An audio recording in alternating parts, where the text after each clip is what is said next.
ওকে, এবার আমরা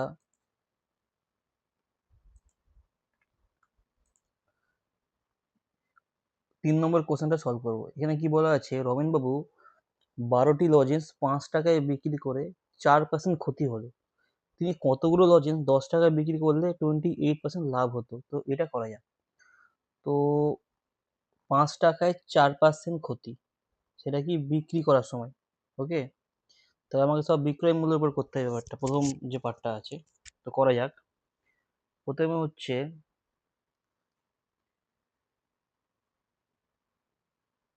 4% ক্ষতি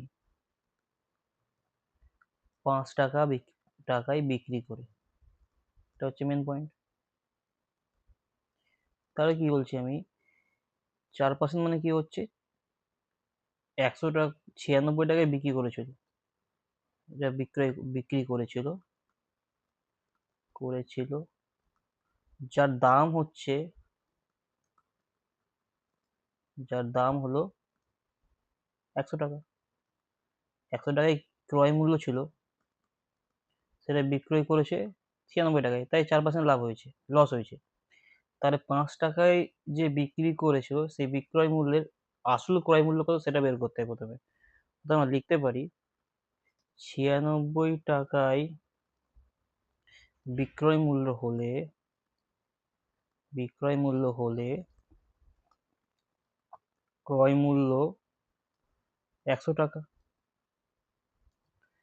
তাহলে 1 টাকা বিক্রয় মূল্য হলে ক্রয় মূল্য হচ্ছে 100/96 টাকা।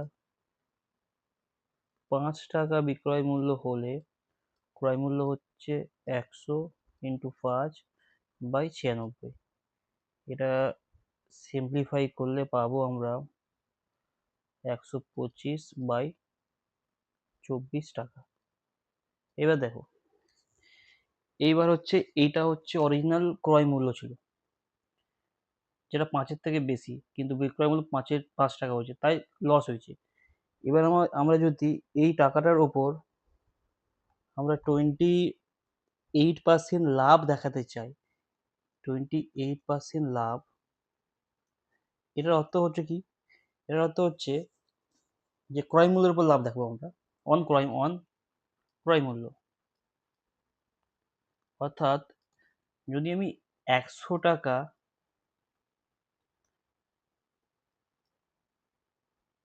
ক্রয় মূল্য হয়, তাহলে বিক্রয় মূল্য হচ্ছে 128 টাকা, মানে 100/128 টাকা। তাহলে 1 টাকা ক্রয় মূল্য হলে বিক্রয় মূল্য হচ্ছে কত, 128/100 টাকা। এখন 125/24 টাকা ক্রয় মূল্য যদি হয়, তাহলে বিক্রয় মূল্য কত হয় সেটা বের করে নিই। এটা হচ্ছে 128/100 ইন্টু 125/24, এ কাটাকুটি যদি করা হয়, অ্যারাউন্ড এটা আসবে 20/3 টাকা। এটা তোমরা করে নেবে। তাহলে 5 টাকা যে এই যে ক্রয় মূল্যটা ছিল, এই যে 125/24 আছে, এই টাকাটা যে ক্রয় মূল্য ছিল, এই ক্রয় মূল্যে যদি 28% লাভ করতে হয়, লাভ করতে হয়, তাহলে বিক্রয় মূল্য হতে হবে 20/3 টাকা। 20/3 টাকা হবে বিক্রয় মূল্য। ওকে, বিক্রয় মূল্য। তাহলে প্রশ্নে কি দেওয়া আছে, প্রশ্নে দেওয়া আছে 10 টাকায় কতগুলি লজেন্স বিক্রি করলে 28% লাভ হবে। তাহলে এখানে দেখো, আমরা যে 20/3 টাকায়, এখানে 20/3 টাকাতে আমরা 12খানা লজেন্স দিয়েছি, এটাতে 12টা লজেন্স বিক্রি করেছে, এটাতে এত টাকায়। তাহলে 1 টাকায় পাওয়া যায় লজেন্স সংখ্যা কত, 12/20/3, অর্থাৎ 12 × 3/20, এতটা লজেন্স। এবার 10টা লজেন্স, 10টা লজেন্সের দাম কত হচ্ছে এখানে পাচ্ছি, এই 10 টাকায় কত লজেন্স পাচ্ছিস, 10 টাকায় হচ্ছে 12 × 3 × 10/20, 2, এখানে হচ্ছে 6, 3 × 6 = 18টি। অর্থাৎ প্রশ্নটার অ্যান্সার হচ্ছে 10 টাকাতে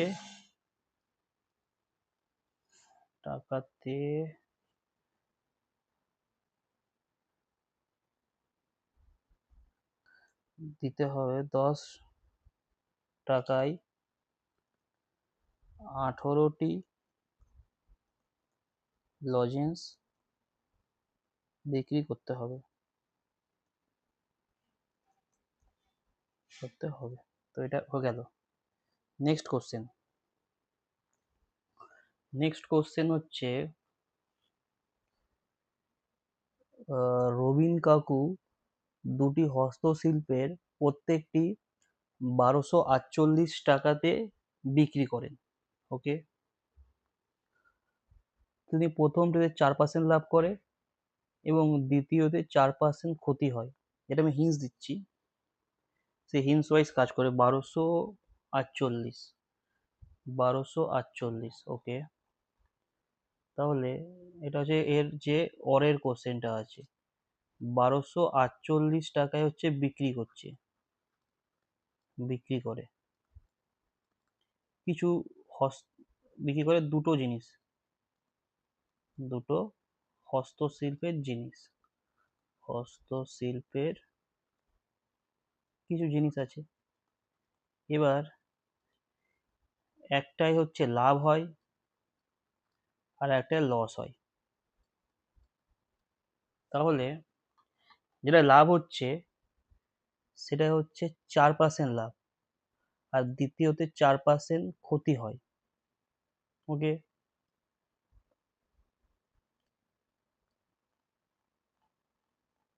একটাই 4% লাভ হয় আর 4% লস হয়।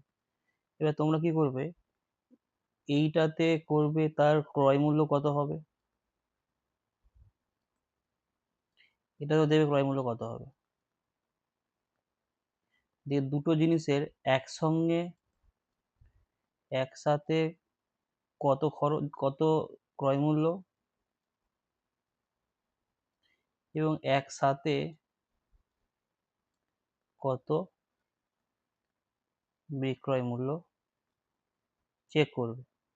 সেখান থেকে লাভ বা ক্ষতি কি হলো চেক করবে।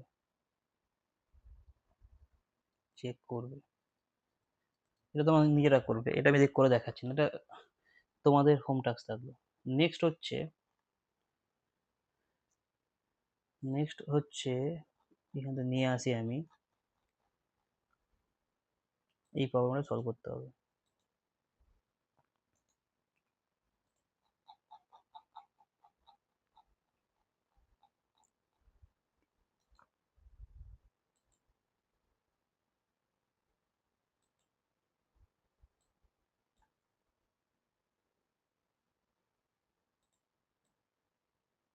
এখানে দেওয়া আছে একটা সমাধান করতে হবে, তুমি অপনয়ন পদ্ধতি বা পরিবর্তন পদ্ধতি যে কোনো ইউজ করতে পারো। তো চলো এটা করা যাক। প্রথম যে সমীকরণটা আছে সেটা হচ্ছে 1/4 x - y = 1/4 y - 1। আর একটা সমীকরণ আছে 1/7 4x - 5y = x - 7। ওকে, তো এটা আমাদের পরিবর্ত অথবা অপনয়ন যে কোনো একটা পদ্ধতি সলভ করতে হবে। তো এটা করা যাক। প্রথমে সমীকরণটাকে সাধারণ রূপ দিতে হবে। প্রথম যে সমীকরণটা আছে, আচ্ছা সরি, এটা 3, এটা 3। তো প্রথম সমীকরণটায় দুদিকে 12 দিয়ে গুণ করে পাই, তাহলে এদিকে 12 দিয়ে গুণ করছি, 1/3 x minus y equal to 12 into 1/4 y minus 1। Okay, তো তাই যদি হয় তাহলে প্রথম সমীকরণটা পাচ্ছি আমরা, এটা কেটে 4 হচ্ছে 4x minus 4y equal to এখানে 3 থাকছে 3y মাইনাস 3, অর্থাৎ 4x minus 7y equal to minus 3। প্রথম সমীকরণটা পেয়ে গেলাম।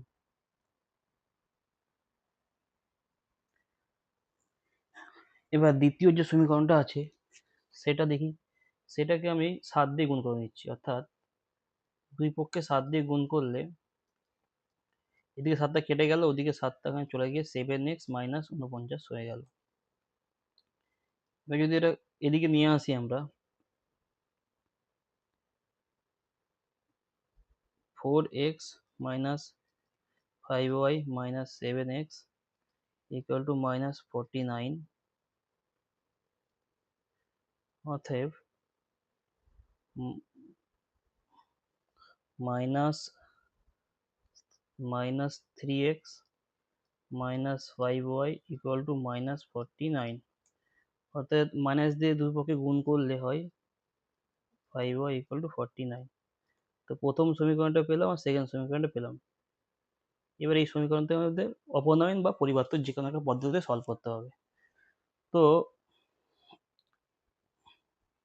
এটি সলভ করা হয় তাহলে প্রথম যে সমীকরণ এটা নাম্বার 1, এটা নাম্বার 2। প্রথম সমীকরণকে সঙ্গে আমি গুণ করব 5 দিয়ে, ওকে, আর দ্বিতীয় সমীকরণের সঙ্গে আমি গুণ করব 7 দিয়ে, দিয়ে যোগ করে দেবো। আমি ওয়াইটাকে অবয়ন করতে যাচ্ছি কারণ এখানে অলরেডি মাইনাস আছে, যোগ করলেই চলে যাবে। তবে করা যাক কি হয়, দেখা যাক। প্রথম সমীকরণে 5 দিয়ে গুণ করলে 5 into 4x minus 7y plus, বাঁ দিকগুলো প্রথমে লিখছি তারপরে ডান দিকগুলো লিখবো। এটা 7 দিয়ে গুণ করছি, 7 into 3x plus 5y, this equal to minus 3 into 5 plus 7 into 7। ঠিক আছে, এবার এটা করলে কি পাচ্ছি, 5 4 20x minus 35y plus 21x plus 35y হচ্ছে মাইনাস 15 প্লাস 49, এখানে দুটো কেটে যাবে। তো এইখানে যেটা পাচ্ছি 41x, this is equal to 49 minus 15, এটা হচ্ছে 3 4। তো এখান থেকে আমরা এক্সট্রা পেয়ে গেলাম। সেম ভাবে এই এক্স এর মানটা ওয়াই বসালে ওয়াই পাওয়া যাবে। If we put x value in any equation, we'll get value of y। এটা করে নেবে তোমরা। নেক্সট প্রশ্ন হচ্ছে,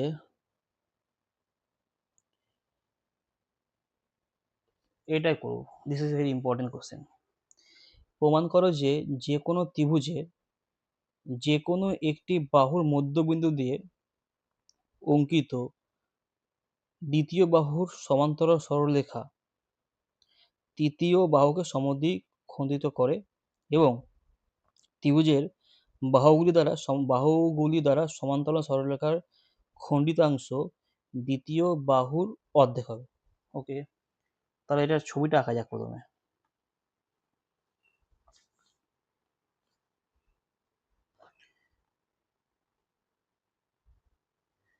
যে প্রবলেমটা অনুযায়ী আমি প্রথমে ছবি এঁকে প্রবলেমটা বোঝাচ্ছি কি বলেছে প্রবলেমটা।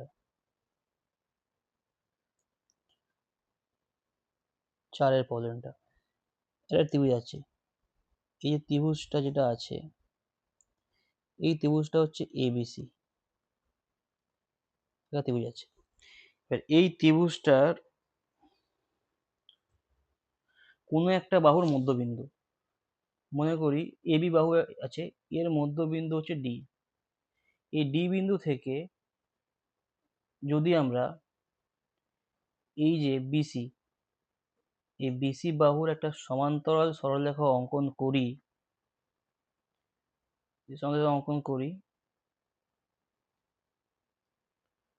তাহলে অঙ্কন করা হলো, সে সে একে একটা বিন্দুতে ছেদ করবে, এই ধরলাম ই। তো এমত অবস্থায় আমাদের প্রমাণ করতে হবে যে এবিসি একটা ত্রিভুজ, কোনো একটা বাহুর মধ্যবিন্দু আছে, সেই মধ্যবিন্দু থেকে এই দ্বিতীয় বাহুর সমান্তরাল সরলরেখা অঙ্কন করলাম, অঙ্কন করলে সেটা তৃতীয় বাহুকে কোনো একটা বিন্দুতে ছেদ করলো, সেটা হলো ই। এমন অবস্থা যদি হয় তাহলে এ ই আর ইসি সমান হবে, এটা প্রমাণ করতে হবে। আর প্রমাণ করতে হবে ডিই, মানে এই সরলরেখাটার যে দৈর্ঘ্য সেটা হচ্ছে এর অর্ধেক হবে, হাফ বিসি। তো এটা প্রমাণ করা যাক। এখানে আমরা একটা সূত্র, মৌলিক সমানুপাতিক যে উপপাদ্য, সেটা কাজে লাগাবো।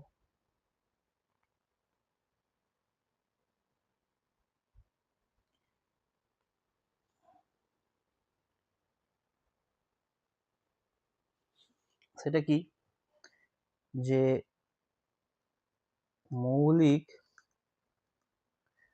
সমানুপাতিক উপপাদ্য, এটা বলছে যদি কোনো ত্রিভুজের, যদি কোনো ত্রিভুজের, এক্ষেত্রে ত্রিভুজটা হচ্ছে এবিসি, ত্রিভুজের একটি বাহুর সমান্তরাল একটি সরলরেখা, সমান্তরাল একটি সরলরেখা অপর দুটি বাহুকে ছেদ করে, অপর দুটি বাহুকে ছেদ করে, মানে এখানে বলতে চাইছে যদি কোনো ত্রিভুজের, মানে এবিসি ত্রিভুজের একটি বাহুর সমান্তরাল, মানে এই বিসি বাহুর সমান্তরাল সরলরেখা অন্য বিসি বাহুর সমান্তরাল সরলরেখা মানে ডি যদি অন্য বাহুকে ছেদ করে, যেমন ছেদ করেছে ডি আর ই বিন্দুতে ছেদ করে, তাহলে এই যে ডি হচ্ছে এবি এবং এসি কে সমানুপাতে বিভক্ত করবে, সমানুপাতে ভাগ করবে। জিনিসটা কি, এবার ভাগ করবে। অতএব AD by DB, equal to AE by EC, okay, AE by EC. এবার এখানে দেওয়া আছে, কি দেওয়া আছে, দেওয়া আছে ডি হচ্ছে, ডি হচ্ছে এবির মধ্যবিন্দু,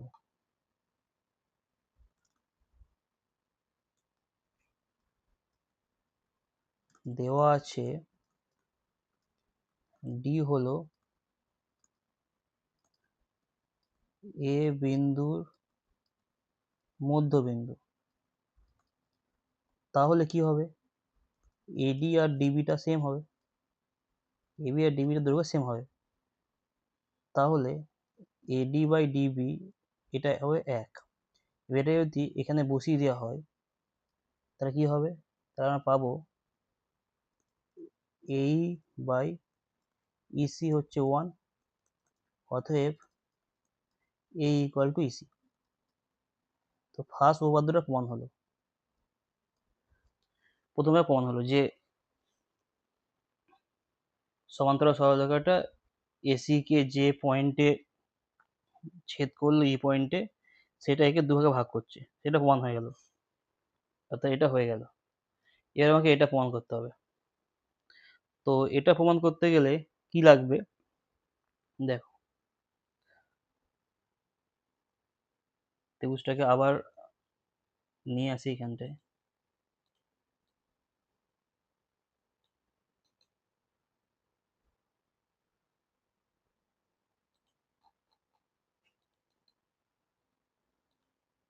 এই ত্রিভুজটা এখানে থাক। এই ত্রিভুজটাতে আমাকে দেখাতে হবে এবার যে ডিইটা হচ্ছে হাফ অফ বিসি। তো এইবার এই যে দুটো ত্রিভুজ আছে, ত্রিভুজ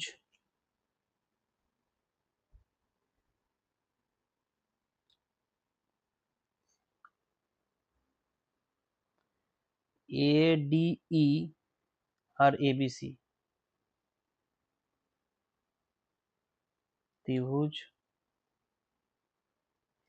এডিই আর ত্রিভুজ এবিসি, এই দুটোর মধ্যে যদি আমরা কম্পেয়ার করি, আমরা দেখতে পাবো যে ডিটা হচ্ছে বিসির প্যারালাল, ডি আর বিসি প্যারালাল, এক নম্বর। সেকেন্ডটা হচ্ছে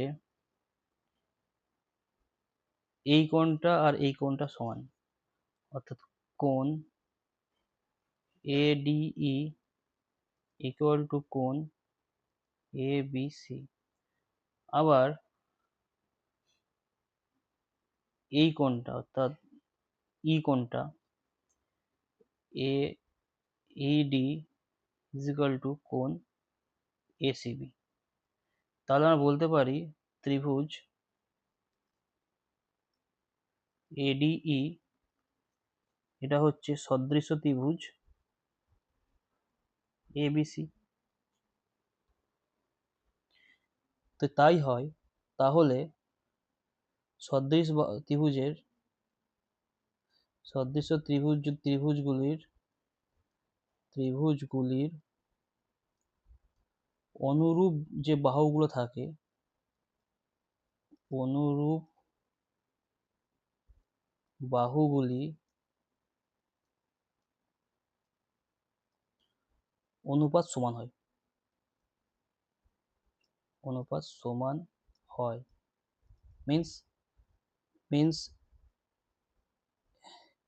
এই যে ত্রিভুজটা, ত্রিভুজ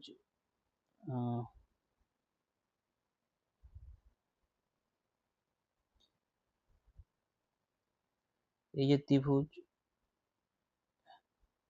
এডিই আর ত্রিভুজ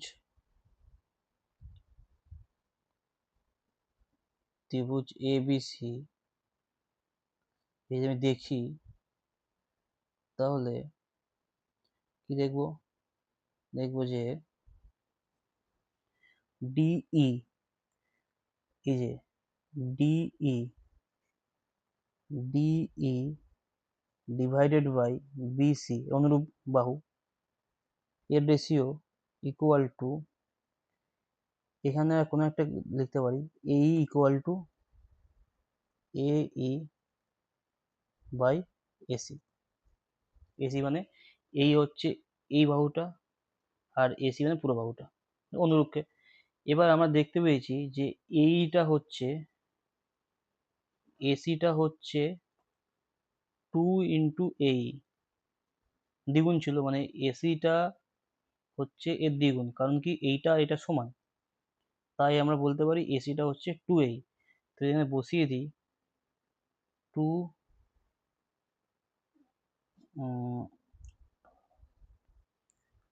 বসিয়ে দিই, তাহলে কি হবে, এই ডিভাইড বাই এসি মানে হচ্ছে 2a, এটা কেটে যাবে। অতএব DE by BC equal to half. অতএব প্রমাণিত হলো যে ডিই হচ্ছে হাফ বিসি। লেন্থ ওয়াইজ, দৈর্ঘ্য ওয়াইজ। তো এটা প্রমাণ হয়ে গেল। এবার নেক্সট প্রবলেমটার দিকে যাই।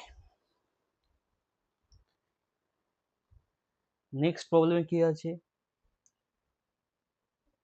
এ বি সি ডি চতুর্ভুজ, না আচ্ছা, প্রমাণ করো যে এবিসি ত্রিভুজের এ বি বিসি সি এ বাহুগুলোর মধ্যবিন্দু যদি ডিইএফ হয়, তাহলে ওই ডিইএফ যে ত্রিভুজটার ক্ষেত্রফল সেটা হচ্ছে টোটাল ত্রিভুজের ক্ষেত্রফলের 4/1 ভাগ। তো এটা করা যাক।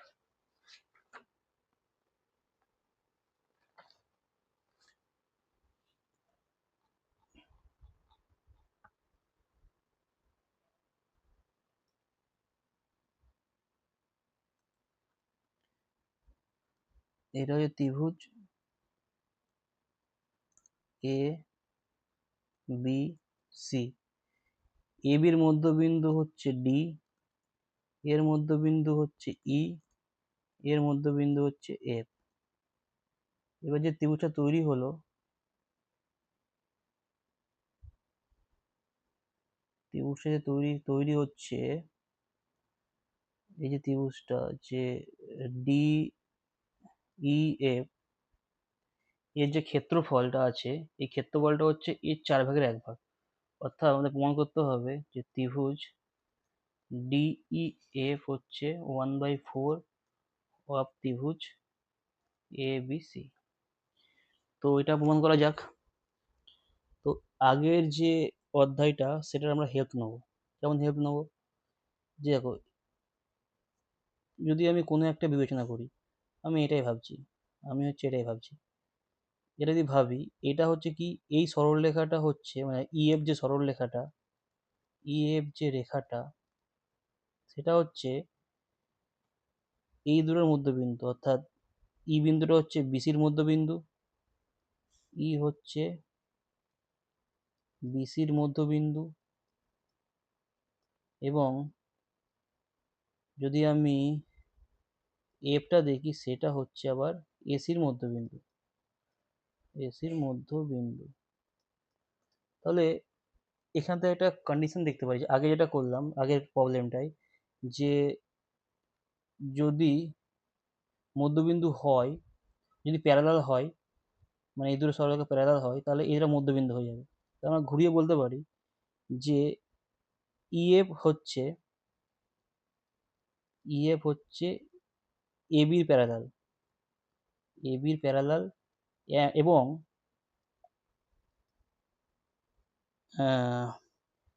ইএফটা হচ্ছে half into A B length wise, আগেরটা প্রমাণ করলাম।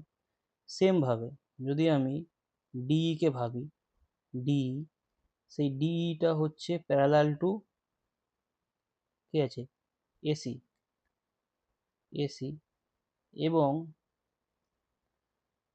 এসির যা ডির যে লেন্থটা আছে, সেই লেন্থটা হচ্ছে হাফ অফ এসি।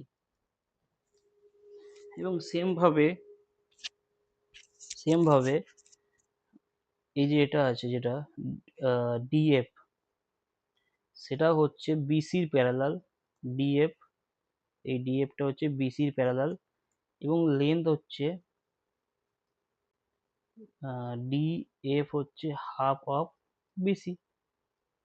এটা পাওয়া গেল, এটা আগের প্রবলেমের হেল্পেই করলাম।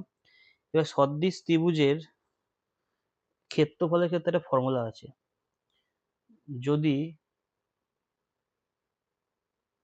তো এটা হলো, তো এখান থেকে আমরা কি বুঝতে পারছি, এখান থেকে বুঝতে পারছি যে ত্রিভুজ এ বি সি এবং ত্রিভুজ ডিইএফ, এটা হচ্ছে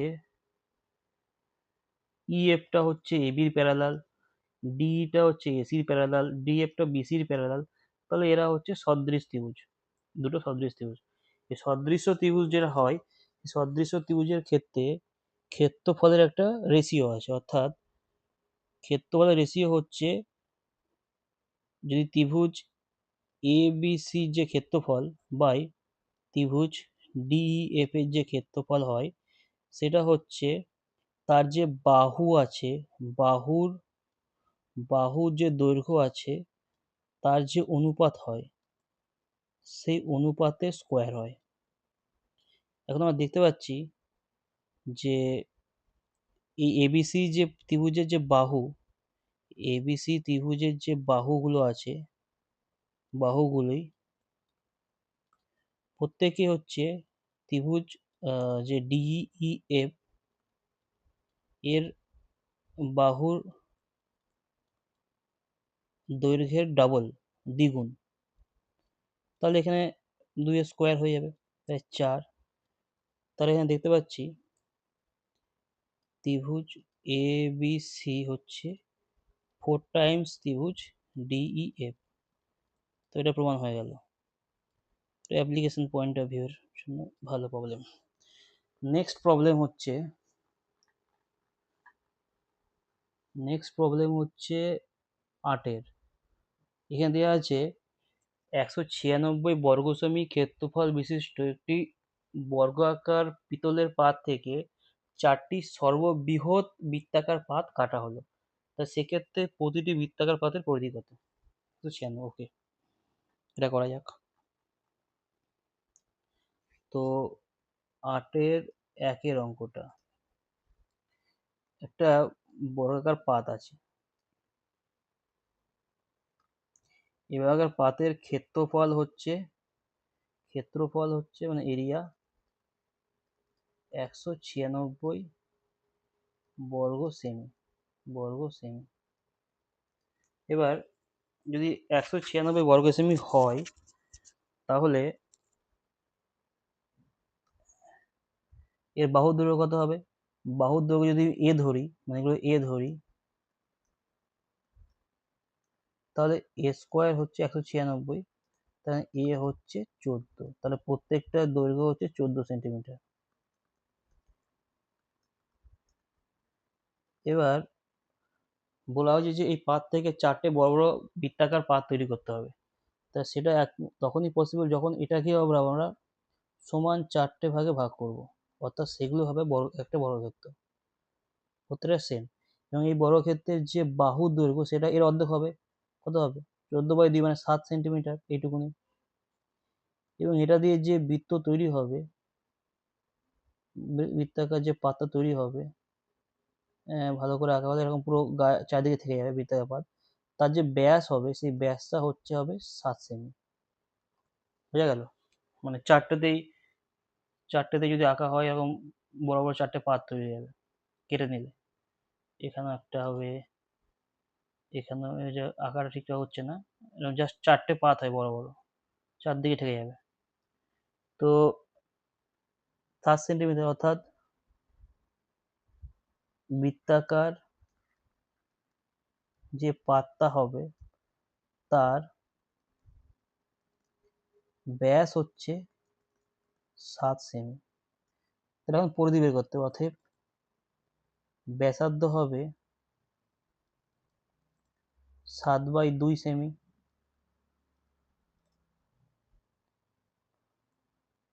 অতএব পরিধি হচ্ছে 2 ইন্টু পাই ইন্টু, এটা যদি আর ধরি আমরা, 2 পাই আর। সো 2 ইন্টু পাই মানে 22/7 ইন্টু 7/2। তো এটা কাটাকুটি করলে সো 22 সেমি। তাহলে প্রথম প্রবলেমটা গেল, বৃত্তাকার পাতের যে পাতটা কাটলে তার পরিধি 7 সেন্টিমিটার হবে। নেক্সট প্রবলেম,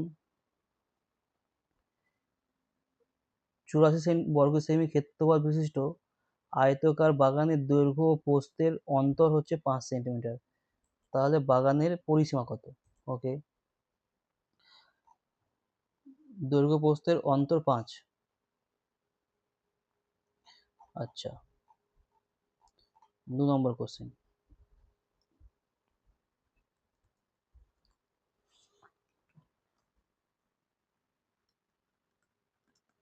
আয়তকার ক্ষেত্রের দৈর্ঘ্য ও প্রস্থের অন্তর, মানে দৈর্ঘ্য বড়, দৈর্ঘ্য প্রস্থের বিয়োগফল হচ্ছে 5 সেমি, আর ক্ষেত্রফল হচ্ছে 84 বর্গ সেমি। এটা বাংলায় লিখছি সেমি, তাই তো? দেখে নিই একবার। ওকে, তাহলে পরিসীমা কত? তাহলে পরিসীমা কত? তো এটা সলভ করা যাক। ধরি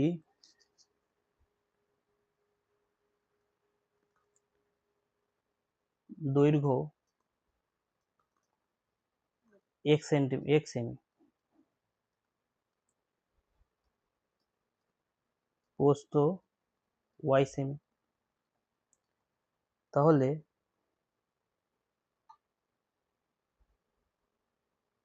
দেওয়া আছে এখানে, দেখে নিই প্রবলেমটা।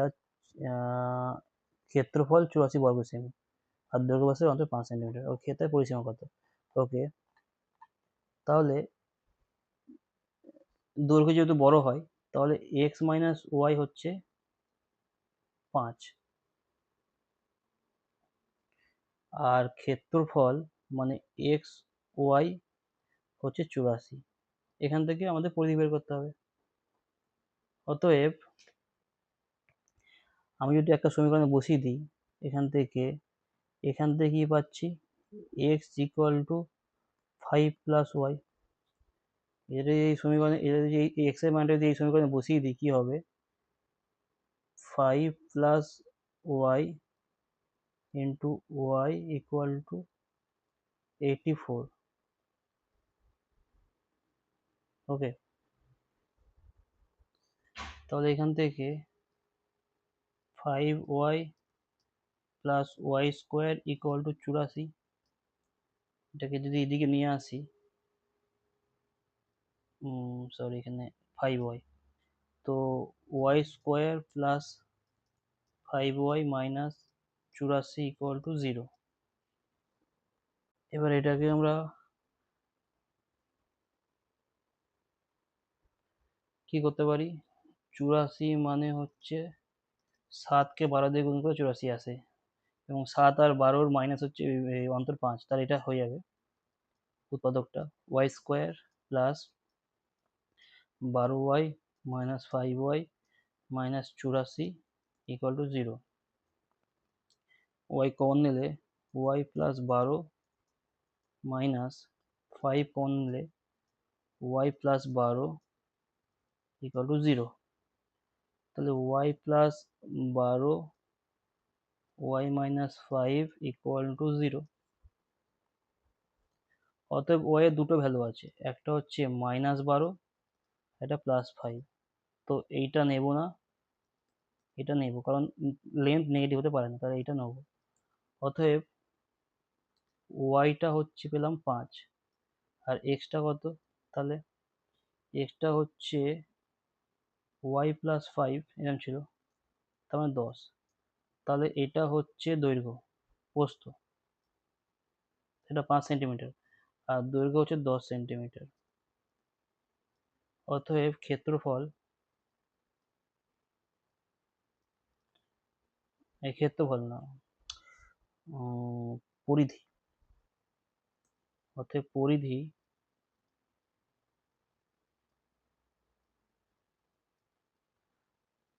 2 ইন্টু দৈর্ঘ্য প্লাস প্রস্থ সেমি, অতএব 15-30 সেমি। এটা হয়ে গেল। নেক্সট প্রবলেম হচ্ছে একটি ট্রাপিজিয়ামের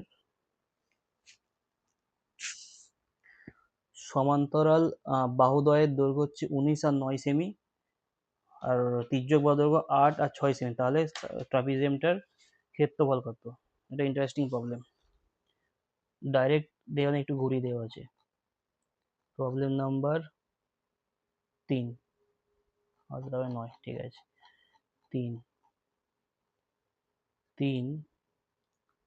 এটা কি দিয়েছে? ট্রাপিজিয়াম।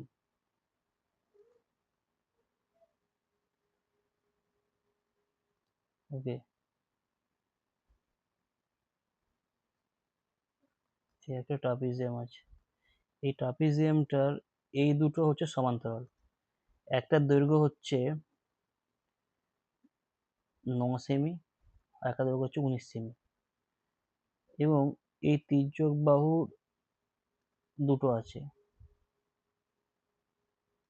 একটা হচ্ছে 8 সেমি আর একটা হচ্ছে 6 সেমি। তাহলে এর ক্ষেত্রফল কত হবে, এটা হচ্ছে প্রশ্ন। তো ট্রাপিজিয়ামের ক্ষেত্রফলের যে সূত্র, ক্ষেত্রফল সূত্র যেটা হয় সেটা হচ্ছে সমান্তরাল বাহু, যে এই যে সমান্তরাল বাহু, সমান্তরাল যে বাহু আছে তাদের যোগফল, বাহু দৈর্ঘ্যের যোগফল, বাহুর যে যোগফল দৈর্ঘ্যের যোগফল, সামনে একটা হাফ আছে, হাফ ইন্টু ইন্টু হচ্ছে উচ্চতা। কিন্তু এটা তখনই পসিবল যখন ট্রাপিজিয়ামটার তির্যক বাহুর দৈর্ঘ্যগুলো সমান হবে, না সরি, যখন আমরা উচ্চতা জানবো। কিন্তু এখানে একটু প্রবলেম আছে, এখানে তির্যক বাহুগুলো সেম দৈর্ঘ্যে নেই, তাহলে আমাদের এখানে উচ্চতা বের করতে হবে। সমান্তরাল বাহুগুলো আছে, একটা 9 একটা 19, কিন্তু উচ্চতাটা আমাদের বের করতে হবে। সেটা বের করার জন্য আমরা একটা টেকনিক নিচ্ছি। এখান থেকে এইটুকুনি টানলাম আর এখান থেকে লম্ব টানলাম, তো এইটা 9 হলে এই পুরোটাও 9। এইটা ধরলাম এক্স, এটা ধরলাম ওয়াই। তাহলে এখানে কি পাচ্ছি, এক্স প্লাস ওয়াইটা হচ্ছে 19 মাইনাস 9 মানে হচ্ছে 10। এটা পুরোটা 19, এর মধ্যে এইটুকু 9 নিয়েছি, তাই এটা এক্স ধরলাম, ওয়াই ধরলাম, এক্স প্লাস ওয়াই প্লাস 9 সমান 19। সেখান থেকে বাদ দিলে এক্স প্লাস ওয়াইটা হচ্ছে আমরা 10 পাচ্ছি। আর এটা ধরলাম এইচ, হাইট, এটাও এইচই হবে, যেহেতু প্যারালাল তাই লেন্থ সমান হবে। তো এবার আমরা এখানে পিথাগোরাস উপপাদ্য লাগাবো। পিথাগোরাস উপপাদ্য যদি আমি এটার মধ্যে লাগাই, এই দিকের পার্টটার মধ্যে, তাহলে কি পাচ্ছি, অতিভুজটা 8, আর এটা যদি ভূমি এইট ধরি, এই ওয়াই ধরি, আর এইচটা লম্ব ধরি, তাহলে h square plus Y square equal to 8 square, এখানে একটা সমীকরণ পাচ্ছি। আর এইখান থেকে এটা নাম্বার 1 দিলাম। সেকেন্ড এই ত্রিভুজটা থেকে যদি আমি দেখি, সেটা পাচ্ছি H square plus x square হচ্ছে 6 স্কোয়ার। ওকে, 2। এবার কি করবো, 1 আর 2 বিয়োগ করবো। 1 আর 2 বিয়োগ করলে কি হচ্ছে, y square H square plus Y square minus a square minus x square equal to 8 square minus 6 square. 8 square মানে হচ্ছে 64, আর 6 স্কোয়ার মানে হচ্ছে 36। ওকে, তো এইখান থেকে আমরা একটা জিনিস দেখতে পাচ্ছি, সেটা কি দেখতে পাচ্ছি, দেখতে পাচ্ছি যে এই এইচ স্কোয়ার আর এ স্কোয়ার কেটে যাচ্ছে, এ স্কোয়ার আর এ স্কোয়ার কেটে যাচ্ছে, অর্থাৎ ওয়াই স্কোয়ার মাইনাস এক্স স্কোয়ারটা হচ্ছে 28। এটা একটা সমীকরণ পাচ্ছি। এবার এখানে আরেকটা জিনিস কি পাই, এটা বলতে পারি y plus x, y minus x, এটা সমান 28। এবার ওয়াই প্লাস এক্স বা এক্স প্লাস ওয়াই এর মান হচ্ছে 10, অলরেডি আমরা জানি, সেখানে বসিয়ে দিই। 10 ইন্টু ওয়াই মাইনাস এক্স হচ্ছে 28, অর্থাৎ ওয়াই মাইনাস এক্সটা হচ্ছে পাচ্ছি 28/10 সমান 2.8। অতএব আমরা দুটো সমীকরণ পেলাম, একটা এক্স প্লাস ওয়াই হচ্ছে 10, আর হচ্ছে ওয়াই মাইনাস এক্স সমান হচ্ছে 2.8।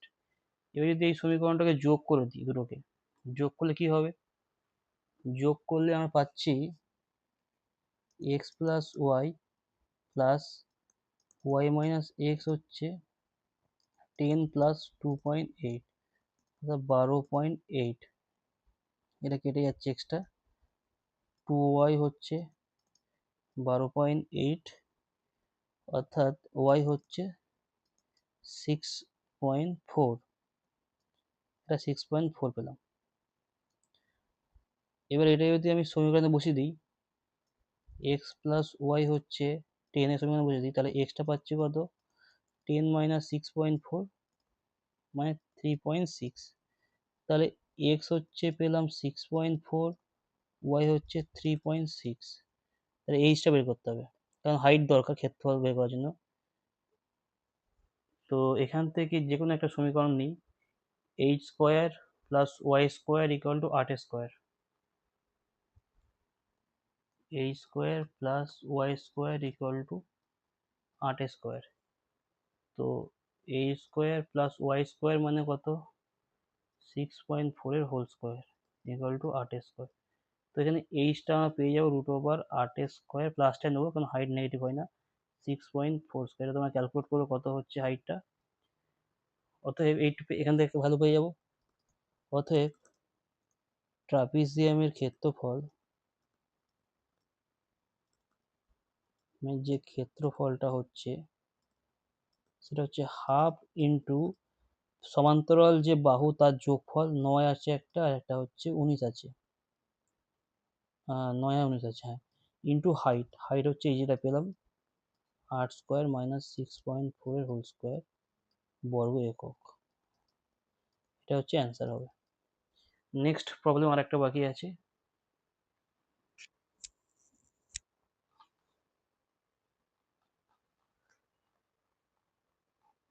এটা হচ্ছে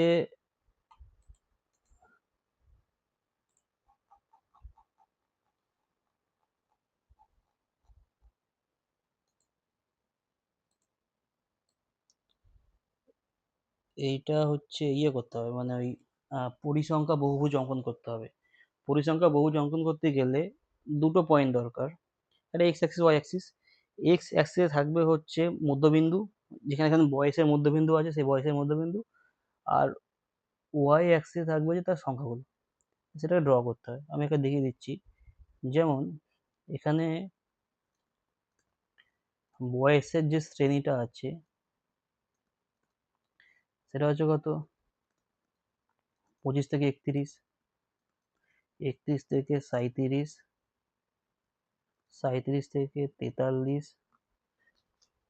এবং 43 থেকে 49, আর একটা আছে কত, 49 থেকে 52।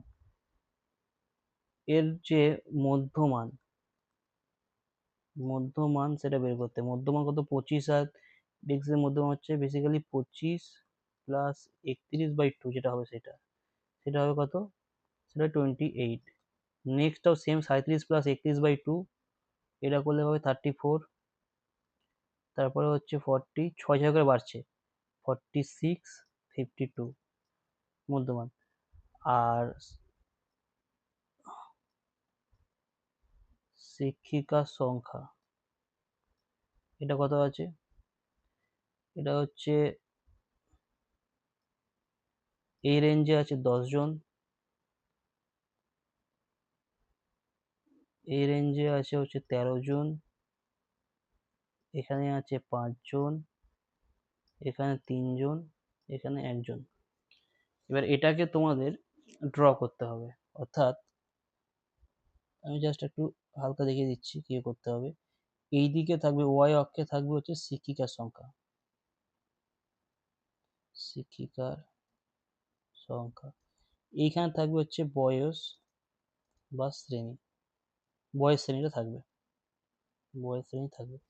এবার একটা রেঞ্জ রাখতে হবে, এখানে আমি ধরলাম যে এটা 28, 28 এর রেঞ্জ, এইটা মনে করো 34,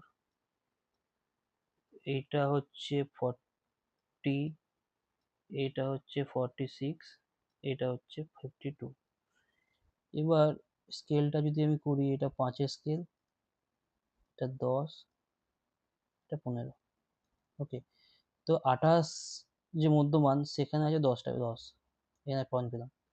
সেকেন্ড 34 মধ্যমান 13, মানে এটা যদি 15 হয়, এখানে জাস্ট নিচে হালকা নিচে হবে 15 এখানে। 40 যেটা আছে সেটা হচ্ছে 5, মানে এইখানে।